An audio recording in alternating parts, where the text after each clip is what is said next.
Bueno, para mí ir a Bajo Colombia desempeño, porque o estar en Colombia compartiendo el pueblo colombiano es como estar en mi casa, porque coincidentemente um, cada vez que voy para allá, o sea, físicamente o presencialmente o online, siempre me siento muy bien, ¿no? Y tengo una imagen muy distinta de lo que es Colombia, ¿no? El año pasado en Bibliored, justamente las personas me preguntaban, ¿no? ¿Cuál era mi imagen de Colombia? Y yo les decía, mira, yo tengo una imagen totalmente distinta de lo que generalmente podría tener las personas. Entonces, para mí compartir el día de hoy tiene un motivo bien especial, porque siempre he estado muy vinculado a este país, y en particular Manizales, que nos ha acogido muy bien desde que con la Universidad de Manizales hace un tiempo venimos trabajando y ahora con la Universidad Católica de Manizales. Entonces ahí en el público veo a Marta, a Marta Doris, con quien hemos podido compartir y me da mucho gusto, ¿no? Estoy muy agradecido de esta oportunidad. Bueno, agradezco a Glorita y a Zulay esta invitación y espero que mi presentación pueda ser un aporte. Yo la titulé La educación inclusiva como programa de cambio. Si bien durante los últimos años yo he estado centrado en pensar, ¿no? Porque lo que uno hace es un ejercicio inacabado, inquieto, ¿no es verdad?, provisional, sobre los problemas que la educación inclusiva tiene, que son bastantes. No, aquí en este terreno no estamos abordando un terreno que está consolidado. Lo que hay es una producción que va en otro norte mayoritariamente, ¿no? Y bueno, de estas cosas me gustaría conversar. Bueno, lo primero es decir que dejar tres cosas en claro antes de partir, ¿no? Que cuando hablamos de educación inclusiva no hablamos de educación especial, y ese no me gustaría dejarlo con mayúsculas, subrayado y en dorado, porque son dos cosas totalmente distintas, y yo voy a tratar de explicar el día de hoy por qué esta relación lineal, direccional que se ha establecido no es tal. Una segunda premisa que me gustaría dejar bien en claro es que no, cuando hablamos de educación inclusiva, no tenemos una teoría consolidada, ¿ya? Y lo que hay son un conjunto de influencias que viajan por distintos campos del conocimiento, pero en la práctica esto nos lleva, a los que somos profesores de formación, nos lleva a un problema mucho más agudo que tiene que ver con lo que los profesores hacemos cotidianamente, que es justamente enseñar. Y ahí nos enfrentamos al tercer problema, que es el problema pragmático que la educación inclusiva tiene, ¿no? Que es cómo respondo a las necesidades de las múltiples singularidades presentes en el espacio escolar, pensando que los espacios escolares, justamente, o la gramática escolar, como la vamos a denominar, funciona y opera de forma también muchas veces distante, alejada a lo que es el propio discurso de la inclusión, ¿no?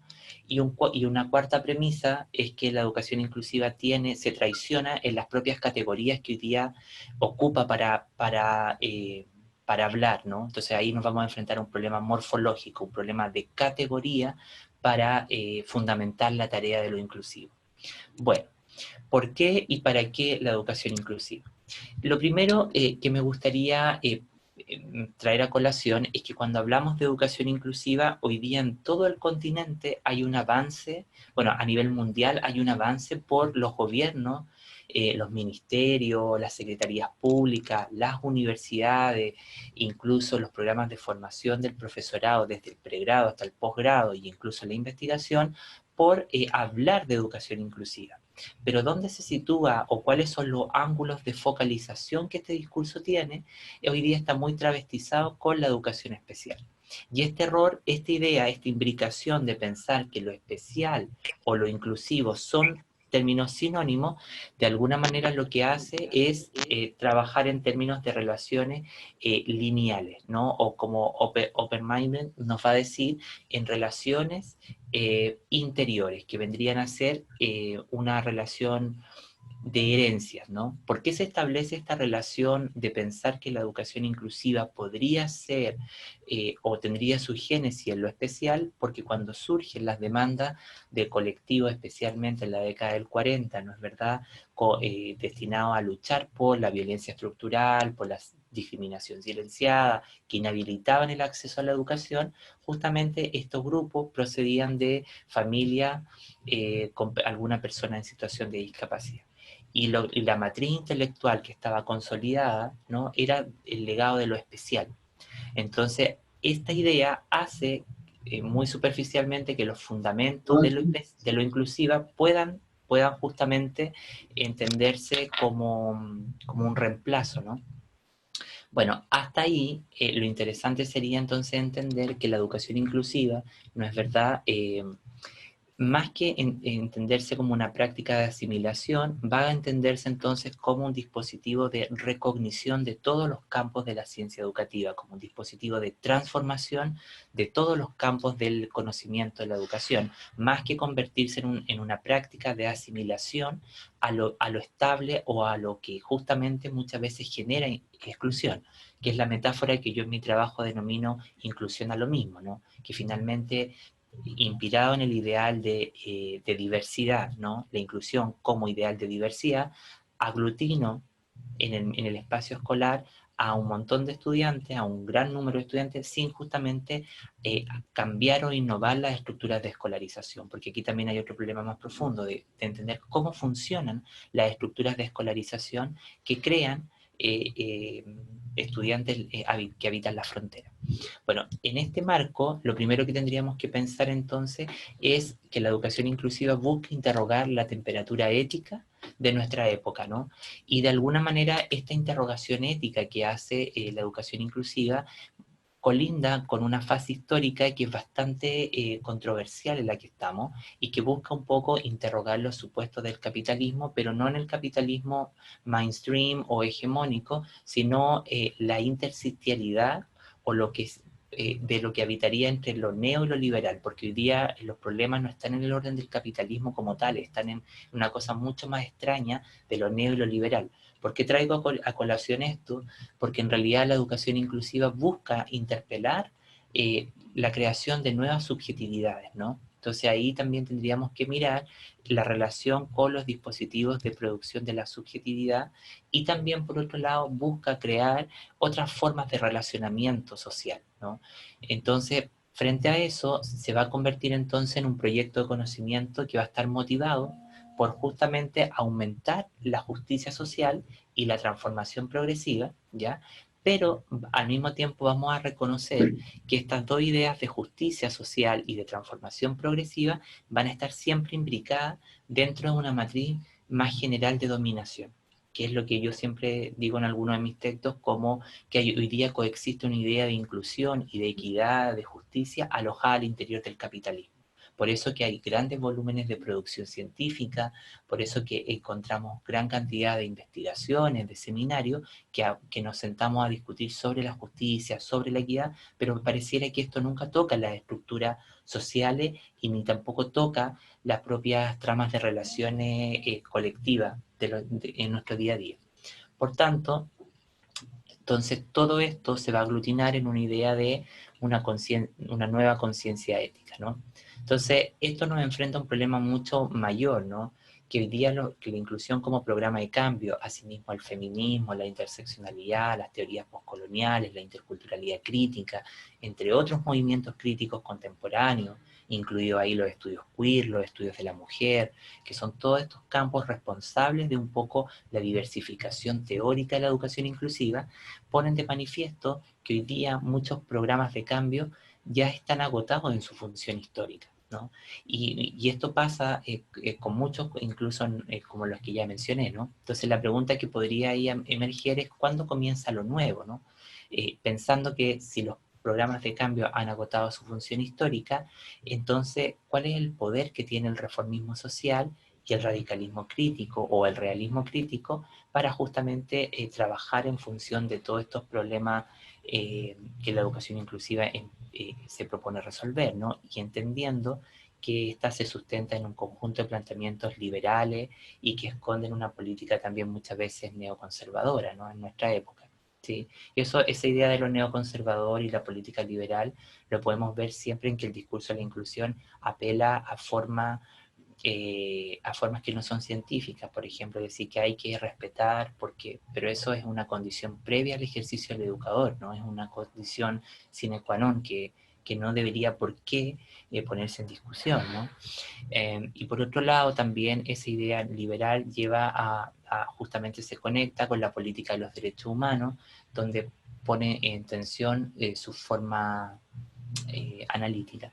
Y esto entonces nos lleva entonces a entender que la educación inclusiva se va a convertir en un proyecto de conocimiento en resistencia que va a actuar en contra de todas las narrativas maestras, ¿no es verdad?, que que intentan capturar su naturaleza, ¿no? Entonces aquí un proyecto de conocimiento en resistencia va a buscar justamente interpelar cómo ciertos cuerpos de saberes van a hacer alianzas imperceptibles con formas de desigualdad. Y aquí uno de los anclajes importantes es entender que la concepción o esta relación extraña que se ha establecido entre educación inclusiva y calidad es justamente una de estas alianzas con la desigualdad.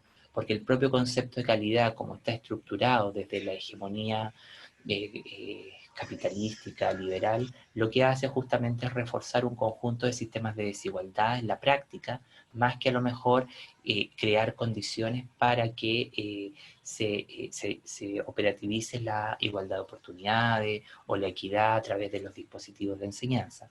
Entonces, todo esto nos lleva a entender que la educación inclusiva teóricamente se va a centrar en problemas y no en disciplinas. Sí, esta cuestión es súper interesante porque la educación inclusiva se centra en una amplia diversidad de problemas que son estructurales y microprácticos. Problemas que no solo son del orden estructural, sino que también acontecen en la micropráctica. Y la micropráctica es el conjunto de interacciones cotidianas en las que nos relacionamos y que muchas veces nos topamos con que personas que tienen el mismo cargo que nosotros o estando en una misma situación generan situaciones de desventaja, de opresión, o es lo que Freire decía, ¿no? Que dos personas en una misma relación o cuando alguien llega al poder, le sale el opresor. Entonces, desde este punto de vista, la educación inclusiva, al centrarse en problemas, lo que va a ratificar es un enfoque flexible de conocimiento, ¿no? Y esta cuestión nos va a permitir entender que está más interesada en crear un programa de cambio y de justicia que va a recoger entonces los aportes de los estudios feministas contemporáneos, la interseccionalidad, los estudios queer, los estudios antirracistas, los estudios postcoloniales, pero toda esta idea, ella va a circular por esto, ¿no? Va a formar un pensamiento nómada y que en su viaje, ¿no es verdad?, va a ir generando nuevas alianzas y va a ir traduciendo estos aportes para generar un objeto que a pesar que se va a nutrir de todos estos aportes, no le va a pertenecer a ninguno de estos campos en particular. Y entonces esta idea de viaje permanente por cada uno de estos campos nos va a llevar a la idea de que la inclusión es una categoría de análisis contingente, ¿no? Lo contingente no es solamente porque reside en un fenómeno político, sino que porque es problemática en sí misma, ¿no? Y todos los temas que están albergados en su campo de tematización son problemas políticos en sí mismos, ¿no? Como pensar los derechos, la infancia, las relaciones de poder patriarcal, etc. Bueno, en ese punto de vista tendríamos entonces que considerar varias cosas. Un primer aspecto va a consistir en reconocer que su estructura, el problema que habita en la estructura ontológica de la vulnerabilidad, ¿no? Y aquí, antes de pasar a eso, quisiera decir que la inclusión tiene un problema ontológico medular, ¿no? Y el problema ontológico medular tiene que ver con que siempre los sujetos con los que se anidan en su discurso van a estar precedidos, ¿no?, por una condición de desventaja, ¿no? Y van a estar sobre representados en las figuras de la discapacidad, la etnia, las identidades sexuales no normativas, o también, por ejemplo, todo lo que tiene que ver con sujetos de la fragilidad social. Esta idea del problema ontológico de los grupos sociales nos dice, ¿no es verdad?, que la diferencia se convierte en un aspecto negativo y un atributo que pone en desventaja a ciertos colectivos. Y esto también es importante para las políticas públicas porque nos invita justamente a entender que a superar el efecto de entender a las personas como colectividades, ¿no? Porque la colectividad es la que justamente impone este signo. Y en este marco, la estructura ontológica de la vulnerabilidad va a ratificar justamente ciertas coordenadas de diferenciación en vez de entender la diferencialidad de cada grupo y las formas de fragilidad social que puede enfrentar. Entonces la estructura ontológica queda gobernada a través de un conjunto de individualismo y esencialismo, que es lo que permanentemente nos obliga a trabajar a partir del déficit o la función disyuntiva de disfunción, perdón, ¿no? Y lo que hace justamente esta matriz de individualismo y esencialismo es que las condiciones de privilegio y marginación sean concebidas en términos de una condición universal que afecta a todos los ciudadanos. Hasta cierto punto, podríamos decir, esta comprensión se convierte en una analítica ciega, especialmente si entendemos que la vulnerabilidad es desde una concepción universal, ¿no es verdad? Colocando en desmedro las formas de fragilidad social, política y cultural que afectan a amplios colectivos de ciudadanos. Interesa entonces recuperar la noción de experiencia compartida, que también va a estar recuperada en el concepto de sensibilidad crítica propuesta por la teoría interseccional, lo que nos permite entender las configuraciones de las múltiples estructuras de desigualdad y representaciones culturales que ponen en desmedro la identidad y las formas de conocimiento de determinados grupos culturales. Otra advertencia que Quirole, Ripper y Cuban nos van a hacer en el 2019 consiste en develar los múltiples bordes de la vulnerabilidad a través de la agencia y de la voz, ¿no? Que otro problema que también enfrenta la estructura de conocimiento de la educación inclusiva. Todo esto nos permite entender entonces que la creciente demanda por las singularidades subjetivas o la autonomía va a tener su contraparte en un terreno conservador de ciertos deseos, ¿no? Va a enfrentarse permanentemente a esto.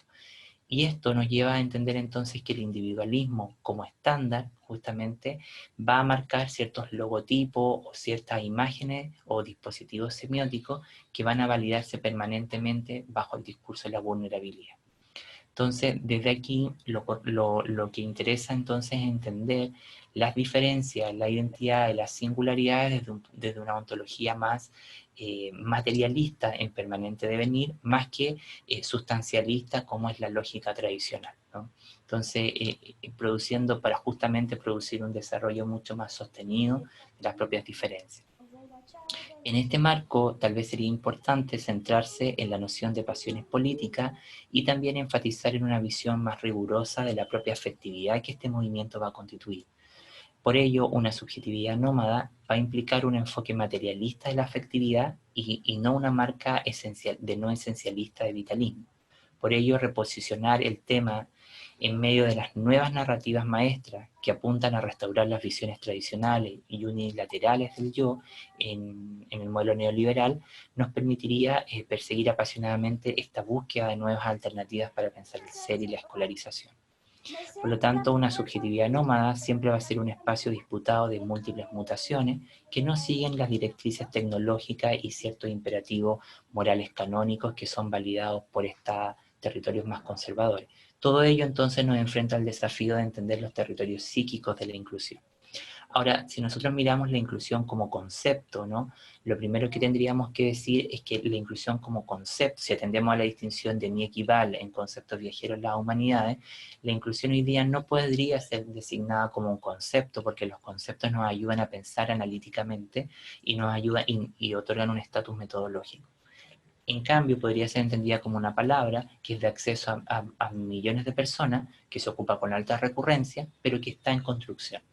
Entonces, la inclusión, desde este punto de vista, va a pensarse en torno a un significante que puede ser entendido de manera popular, que abordado por distintos campos de estudio, sin haber sido denominado con el calificativo inclusivo o inclusiva, ¿no? Que se ha convertido en un objetivo de lucha de distintos movimientos críticos contemporáneos, sobre todo en el feminismo, que tiene un gran legado de la trama feminista, un gran legado de la interseccionalidad, un gran legado de ciertos supuestos de las teorías postcoloniales o de los movimientos subalternos, pero que en estos movimientos, incluso en los movimientos queer, no han sido denominados con esta función o con este nombre, ¿no?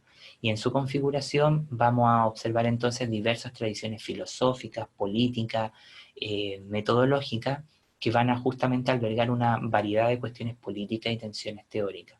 Ahora, lo interesante es que no solamente podemos inscribir hasta aquí la dimensión teórica de la educación inclusiva, porque si lo dejamos hasta aquí, corremos el riesgo de caer en el aplicacionismo epistemológico, que no es otra cosa que atrapar los fenómenos en marcos de conocimiento externos que examinan un determinado objeto o campo o dominio. Por ello, el dominio de la educación inclusiva siempre tiene que ser entendido en lo que Miguel de Landa denomina en un ensamblaje de rearticulación de múltiples prácticas teóricas que a su vez son heterogéneas y que tensionan las formas liberales en las que han sido inscritas las funciones de dicho dominio. Mayoritariamente, el concepto de vulnerabilidad, de exclusión y justicia tiende a emplearse en términos de marginación y subordinación, específicamente por sus formas de categorización ponen en tensión los dichos del sentimiento, de sentimiento y sus significantes. Los conceptos de inclusión, resistencia, vulnerabilidad y exclusión, así como otras formas de categorización, siempre se encuentran alojados en torno al desmedro social, develando una profunda implicancia afectiva. Por ello, que entonces la condición de abyección se encuentra profundamente imbricada con los dispositivos de vulnerabilidad, cuyo enlace reside en la conexión. Cuando ésta solo se vuelve factible, se entiende no como una cualidad intrínseca de ningún grupo o debilidad, sino como una tensión entre la subyugación y la resistencia, incrustada tanto en las estructuras psíquicas como sociales. Por ello que la investigación en educación inclusiva siempre tiene que preguntarse qué es lo que hace la inclusión en términos del aparato psíquico, de la trama intersubjetiva, qué es lo que hace la exclusión en la subjetividad de las personas, ¿no? Bueno, desde ese punto de vista, entonces, la subjetividad no unitaria, que es la que ratifica esta idea, se va a entender como está la imagen ahí en movimiento, como nómada, dispersa, fragmentaria, ¿no? Una visión que, sin embargo, es funcional y es coherente con las propias pasiones y colectivas de las múltiples singularidades, ¿no? Ahora, todo esto nos lleva a pensar entonces que la educación inclusiva va a requerir una ética y una conciencia diferencial para transformar la vida de las personas. Y en este punto de vista, la noción de ética diferencial yo la tomo desde Rossi Braidiotti, ¿no es verdad?, quien nos lleva a pensar entonces en una conciencia diferencial de oposición que se inspira a su vez en los planteamientos de Chela Sandoval en este maravilloso libro que está en inglés, pero que se puede traducir, Metodología de Oprimir. Ambas propuestas que comparten es que buscan respuestas reactivas y alternativas a la racionalidad político-ética de carácter liberal individualista que se fundamenta en el discurso predominante de inclusión, cuyas raíces nos remiten a las formas canónicas del humanismo, esta ontología sustancialista de la que permanentemente hablamos, ¿no? De categorizar niños, de categorizar problemas, etc. La inclusión en tanto deseo crítico se mete o se embarca en la producción de otros mundos de posibles, ¿no? En esta idea guattariana de crear otros mundos posibles. Yo hace bastante años estoy más interesado en esta idea, más que en las ideas de alternativa. Estoy interesado en la creación de mundos, de otros mundos posibles, ¿no es verdad? Y eso lleva implicancias justamente para lo que es este conversatorio, de pensar la inclusión en el orden mundial, ¿no? Y se opone y trabaja para destruir las huellas de enunciación de un ser humano dominante, blanco, etcétera, ¿no? Entonces, una ética de la diferencia, lo primero es que una ética de la diferencia va a asumir una noción positiva de esta, ¿no? Para ello es necesario deslindar y subvertir las formas de individualismo y esencialismo que se fundan en el problema ontológico de los grupos sociales, también concebida como ontología sustancialista, que coloca en desmedro y cosifica a un amplio grupo de personas. Esto también va a estar presente en las políticas públicas, que no hacen otra cosa que reproducir un efecto de asimilación y un problema multicategórico para justificar la necesidad de inclusión. Que todo esto, lo que estoy diciendo, en las políticas públicas yo denomino que aparece como un problema técnico de la inclusión, como aglutinar mayormente un mayor número de niños puestos en las escuelas sin pensar las estructuras de escolarización y sin comprender las articulaciones y los funcionamientos de estas. Por ello, que una figuración ontológica nos va a conducir a la jerarquización del ser, lo que en la interioridad de las propuestas de educación inclusiva siempre deviene en un sistema de cuotas. En efecto, Braidiotti agrega que esta figuración categorial hizo posible la distinción entre órdenes jerárquicos del ser, clasificando como más avanzado o más próximo al ideal civilizatorio de la cultura occidental que al prototipo del ser humano impulsado en esta. El hombre blanco, heterosexual, cristiano y propietario, por sintetizarlo en sus atributos más representativos. pero entendiendo las condicionantes culturales y las coordenadas de configuración que esto tiene en cada lugar, ¿no? Y además, perdón que retroceda, porque esto también nos lleva a una problemática más interesante, que si hablamos de educación inclusiva, nosotros tenemos que situarnos en lo que Grossfogel o Fanon describieron o describen como la zona del no ser. Porque el discurso de la inclusión en todo esto está materializado en la zona del ser, en la zona de la hegemonía, de un discurso eurocentrado o occidental céntrico, ¿no es verdad? Pero las problemáticas que intenta destrabar, y por eso que esta cosa no cambia el mundo al día de hoy, es porque responde justamente al código de ordenación o de regulación que valida justamente todo el movimiento de la zona del ser, que es la zona de los hombres privilegiados, de las mujeres con privilegios, que crean una figuración de alteridad, pero que no logran destrabar los problemas de la alteridad. Por ello, que la inclusión debe crear una intelectualidad que atienda y responda tanto en la práctica educativa, en la práctica teórica, como en la práctica social, a los problemas de la zona del no ser. Y ahí todos los que estamos acá, primero porque somos latinoamericanos, por más que tengamos PhD o ciertos privilegios intelectuales, somos sujetos de la zona del no ser, ¿no? Somos sujetos que estamos atravesados por estas problemáticas imaginarias, ¿no es verdad?, del no ser, de sujetos que frente a ciertas coordenadas geopolíticas caen en una relación de inferioridad o desventaja. A mí me parece interesante traer a colación esta idea de la zona del no ser porque es aquello que nos permite justamente liberar los problemas o los nudos críticos que restringen la creación de una justicia mucho más relacional y puesta en el propio cuerpo, ¿no? Todo esto entonces nos lleva a una figuración ontológica que reclama la idea de pluralidad individual o, como yo digo, una multiplicidad de singularidades. Porque de los términos diversidad, diferencia y singularidad, la única que evita la cosificación es la singularidad. Pero lamentablemente en el etos social, en la conciencia, o como yo digo, en el dispositivo escultórico, lo que hace la inclusión, la categoría de diversidad y diferencia es la que tiene más peso. Se graba más rápidamente en la mente del ser humano. La singularidad no pasa eso. En cambio, entonces por ello es que vamos a ratificar una política ontológica de lo menor, de las múltiples singularidades. En otras palabras, es un espacio de multiplicación de una amplia variedad de entidades vivas, ¿no es verdad?, que en este caso en puntual va a generar un desplazamiento creativo que engendran interconexiones de tipo no lineales, donde la cultura humana no pretende imponer la propia individualidad y con ello anticipar y controlar todo, sino desterritorializar para abrir espacios de movimiento, fluidos donde el sujeto discontinuo, ¿no es verdad?, que ha renunciado ascéticamente a sí mismo, desarrolle su potencia y encuentre otra forma de estar con las personas. Bueno, dicho todo esto, me gustaría compartirles, yo no sé cuánto tiempo me queda, pero me gustaría compartir las siguientes claves heurísticas de la educación inclusiva, por lo menos enunciarlas. Lo primero es decir que cuando hablamos de las claves heurísticas, es un poco pensar las claves teóricas que nos podrían ordenar para hablar de educación inclusiva. La primera es la que ya había enunciado, que la educación inclusiva trabaja sobre problemas, no sobre disciplinas, ¿no es verdad? Lo que ratifica un enfoque flexible del conocimiento, si bien recurre a ciertos campos disciplinarios para ensamblar, está más preocupado por resolver una amplia diversidad de problemas. Por eso que esto es transversal a todos los campos del saber y a todos los campos del desarrollo humano. Por otro lado, la educación inclusiva va a reafirmar una conciencia ética diferencial.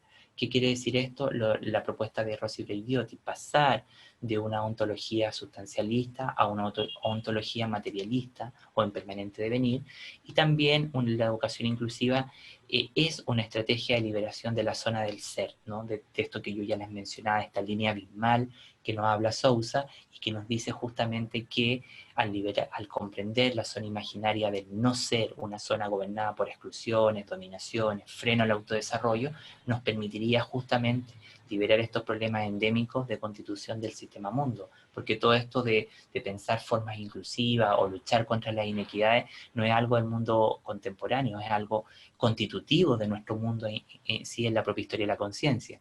Una cuarta clave nos habla del nomadismo epistemológico, la verdad que este es un conocimiento que viaja de forma diaspórica o por dispersión por distintos campos del conocimiento, generando justamente, tomando lo mejor de cada uno de estos campos para justamente crear un nuevo objeto de conocimiento, ¿no? Que esto, después de esta lámina lo voy a explicar. La clave 5 nos permite decir entonces que la educación inclusiva va a configurar un poderoso ensamblaje y que justamente este ensamblaje, todas las cosas distintas o esta gran constelación de recursos teóricos, metodológicos, políticos que habitan en su esencia, van a conectarse a través de relaciones exteriores. Esto es muy importante porque cuando uno piensa en la educación inclusiva, hoy día uno puede ver una gran política de todo vale, ¿no? Como que pareciera que cualquier cosa es inclusivo y a todo le ponemos el calificativo inclusiva. Pero en la práctica esto nos lleva a entender que teóricamente la educación inclusiva actúa como una gran constelación de saberes, de recursos metodológicos, y que esto justamente hace que distintos elementos puedan conectar, elementos que son diametralmente diferentes entre sí, queden conectados en algún punto. La clave 6 nos dice entonces que la educación inclusiva promueve un diálogo experimental entre diversos proyectos de conocimiento en resistencia, y la clave 7 nos dice entonces que su campo de conocimiento va a trabajar entonces a partir de distintas transposiciones heurísticas, es decir, de saltos, de giro, de retroalimentación. Le pregunto a la profesora Zulay cómo estoy en el tiempo para poder ver esto último y ya poder ir cerrando. Siga, doctor Aldo, para que complete su presentación. Ya, muchísimas gracias, profesora. Entonces, cuando hablamos del nomadismo epistemológico, hablamos justamente de una nueva forma de practicar y concebir el trabajo teórico o epistemológico, ¿no? Yo siempre he afirmado que el conocimiento en la educación inclusiva se construye de forma diaspórica, ¿no? Porque sus saberes constitutivos están dispersados por diversas regiones del conocimiento que muchas veces no se entienden o no son bien interpretadas en el campo de la educación. Y esta idea de un nomadismo epistemológico nos dice que su naturaleza acontecimental, transrelacional, alterativa y transformativa lo describen como un poderoso recurso y sistema de razonamiento. Esta idea del nomadismo epistemológico es una forma de transposición y transformación, ¿no?, de todas las concepciones heredadas, saberes que provienen desde el feminismo, de la ética diferencial, de la filosofía de la diferencia, de lo postcolonial, de la interculturalidad crítica, incluso de los estudios visuales, ya que no podemos hablar que existen discusiones propias dentro del campo, ¿no? Por eso que siempre yo afirmo que la educación inclusiva no suscribe a ninguna práctica teórica y metodológica en particular, sino que viaja por una gran gama de campos del conocimiento, ¿no es verdad?, ensamblando regulación constructiva y sus mecanismos de producción no funcionan solo por traducción, sino que por transacciones. Esto es, formas singulares e intensas a través de las cuales llega a convertirse en algo. Por lo tanto, siempre su dominio y objeto puede ser entendido en términos postdisciplinares, porque trabaja por fuera o más allá de muchos campos, y su constitución entonces de este objeto y de este dominio puede ser también justificada en la creación de un proyecto de conocimiento de carácter extrateórico, porque enuncia y escucha sus problemas por fuera de una gran diversidad de disciplinas, ¿sí? Y esto también nos lleva nuevamente a una afirmación de Braidiotti que dice que la interconexión es una transposición, es decir, un salto creativo que produce un espacio intermedio prolífico. La naturaleza del dominio reafirma un carácter transposicional, fundamentalmente articulado a partir de complejos y singulares flujos de movilidad y referencias cruzadas entre interdisciplina, disciplina, postdisciplinas, teorías, niveles discursivos. Es un territorio que se desplaza por diversos lugares, produciéndose a sí mismo y creando sus propios efectos específicos. Por lo tanto, este campo no va a funcionar en términos de una dialéctica hegeliana, ¿no?, de incluido-excluido. Va a funcionar en una dialéctica inquieta, en la que distintos elementos se van a converger y van a estar en permanente movimiento y nunca van a dar una respuesta acabada, ¿no?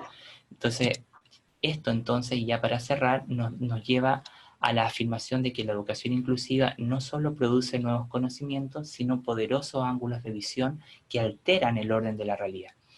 La educación inclusiva no puede entenderse bajo el significante de una práctica alternativa, porque los movimientos alternativos al día de hoy son prácticamente hegemónicos si los miramos en cuanto a difusión de su planteamiento, ¿no? Lo correcto entonces sería entenderla como una práctica de alteración social, que altera la gramática, el orden, y nos saca de esa comodidad y nos lleva hacia otras lógicas de pensamiento, que esa es un poco la finalidad que tiene este discurso, ¿no? Por eso que puede ser entendido filosóficamente como un acontecimiento, algo que irrumpe la realidad, pero nos lleva hacia otras lógicas de pensamiento, de trabajo, de desarrollo. Su finalidad no se reduce exclusivamente al aseguramiento de derechos, sino que a su implementación y su puesta en práctica.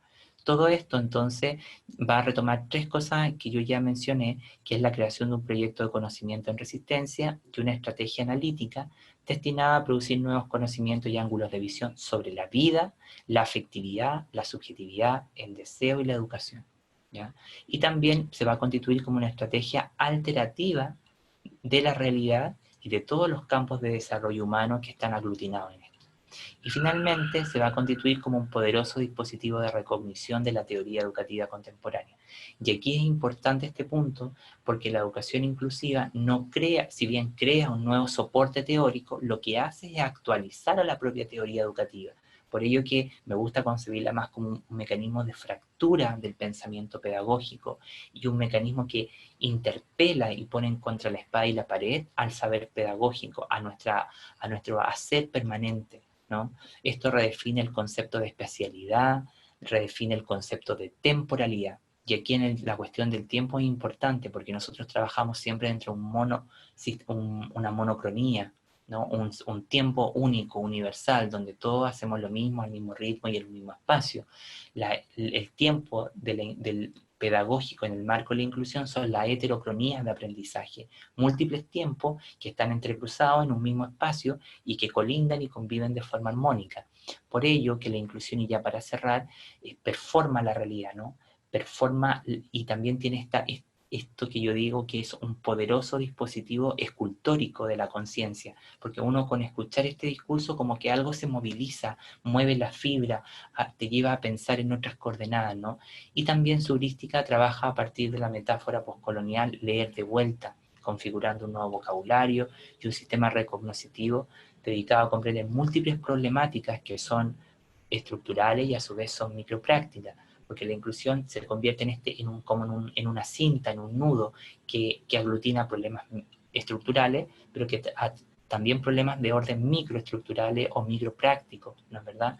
Que justamente cuando la educación inclusiva se enseña o se practica en la micropráctica, ¿sí? Yo, por ejemplo, no voy a ser inclusivo porque hable de educación inclusiva. Yo voy a ser inclusivo cuando voy por la calle, en mi trato con las personas, en mis relaciones humanas. Entonces, de alguna manera, la micropráctica es el principal ejercicio de concientización o generación de otros entendimientos. Y esto nos lleva entonces a reconocer que la educación inclusiva en términos teóricos, al no tener una teoría, se va a enfrentar a una fase de descubrimiento. Hoy día este campo puede ser entendido como una fase de descubrimiento, como algo en el que se habla mucho, pero que no se entiende a cabalidad. Y esto nos pone en otro problema que tiene este enfoque, que es el índice de singularidad. Que el índice de singularidad finalmente lo tienen todos los campos. Y particularmente los campos del conocimiento sintagmático de dos o más palabras, como trabajo social, psicopedagogía, educación especial, educación social, educación inclusiva, yo denomino todos estos campos sintagmáticos, ¿no? Porque son campos de dos o más palabras y que lo que hacen justamente es reflejan un problema en su índice de singularidad. ¿Qué quiere decir esto? Que cuando tú le preguntas a expertos o a personas, a investigadores o a profesionales que han dedicado toda su vida a este campo y le preguntas ¿qué es la inclusión? Nunca hay una respuesta fija ni una respuesta que tenga que ver con la naturaleza. O sea, y esto nos pone en un problema que Gil Collins denomina y dice que muchas personas saben decir lo que es la inclusión, creen saber lo que es la inclusión, pero en la práctica no saben cómo explicarla. Y ahí tenemos el problema del índice de singularidad, sumado a cuatro problemas fundamentales que yo ya enuncié, que es el problema epistémico, el problema ontológico, el problema metodológico y el problema morfológico, el problema de categoría. Por lo tanto, la inclusión como categoría de análisis se convierte en una estrategia para desarrollar formas interpretativas más profundas acerca de los múltiples rostros del poder, ¿no es verdad? Y cómo cada uno de ellos impacta nuestras tramas subjetivas y procesos de biografización. Bueno, para cerrar, me gustaría entonces mencionar esto que nos dice que la mayor parte de los trabajos publicados tienden a combinar las nociones de inclusión con la imposición del legado epistémico y didáctico de la educación especial, articulando un concepto, un significante y un uso epistémico y ontológico restrictivo, ¿no? Y esto es lo que permanentemente nos ayuda a pensar en términos de disyunción, acomodación permanente, a una gramática pedagógica y sociopolítica propia del esencialismo y del individualismo metodológico. Las consecuencias teórico-metodológicas de estas decisiones nos llevan entonces a entender justamente o a El puntualizar, a computador investigar sí me habla. las investigaciones sobre el poder y su carácter performativo y regenerativo. Todo ello lleva a entender que hoy día los procesos de inclusión acontecen en una metáfora de inclusión a lo mismo, es decir, volver a incorporar a supuestamente quienes habitan las estructuras sociales en situaciones de exclusión a las mismas estructuras escolares que muchas veces han generado su salida, ¿no? Esto muchas veces lo podemos ver en países como Argentina, Chile, en materia de educación de adultos, ¿no? Ahí queda mucho más clara esta metáfora. Entonces, que un poco pone en tensión la invariabilidad de las estructuras educativas y sociales y la incapacidad también de los diseños curriculares y didácticos e incluso evaluativos, producto de la ausencia de investigación, para desarrollar otras modalidades de escolarización. Y por ello, para cerrar ya, me gustaría que nos quedemos con esta idea de que la inclusión es sinónimo de producción de otros mundos, impone un significante dislocativo, alterativo sobre el quehacer pedagógico e interpela permanentemente al saber pedagógico, ¿no? Para ello es necesario aprender a entender cómo se producen los obstáculos complejos y que a su vez son dinámicos, inacabados, que afectan las trayectorias sociales y educativas y los procesos de biografización de nuestros estudiantes y que justamente al atender a estos obstáculos complejos podríamos comprender cómo ellos son arrastrados a las fronteras del derecho a la educación ejerciendo el propio derecho. Y por ello, para cerrar y agradecer esta presentación, la educación inclusiva no solo produce nuevos conocimientos, sino nuevos ángulos de visión de la realidad. Y los dejamos invitados a este evento. Muchísimas gracias por permitirme compartir con ustedes estas pequeñas reflexiones y nada más que decir por ahora. Muchísimas gracias y espero haber sido un aporte para cada uno de ustedes.